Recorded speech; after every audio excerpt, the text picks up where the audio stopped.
yun, sir. O, nasa right of way ako, sir. Di ba? O, tapos kakatan nyo ako, sir. Bulisinahan ko kayo. Nagagalis ka, sir. Hindi kayo baka sir. Anong kaso ko, sir? Anong kaso ko, sir?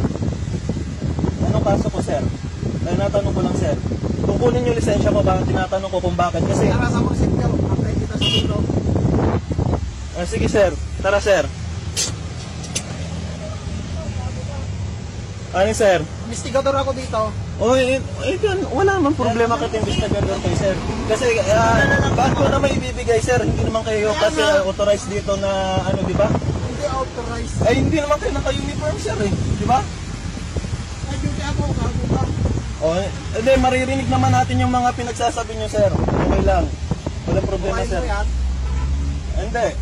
Ito, for safety ko nyo, sir. For safety ko to, sir. Buburahin mo yan. For safety ko, sir. For safety ko to. Kaya nga, burahin mo yan. For safety ko to. For safety ko to. Diba? Mahirap na.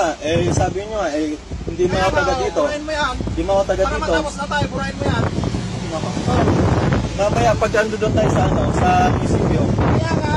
Mamaya, sir, pag ando doon tayo sa munisipyo. May pulis to. Sir. May pulis, sir. Sige yun.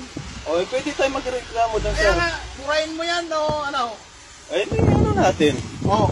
Walang problema yun. Basta naman sa akin naman, sir. Kayo na nga may mali, sir. Kayo pang ano.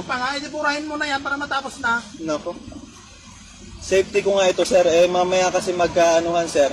Mamaya ko ano yung pag-ando doon tayo sa munisipyo, sir. Kaya nga, burahin mo muna yan.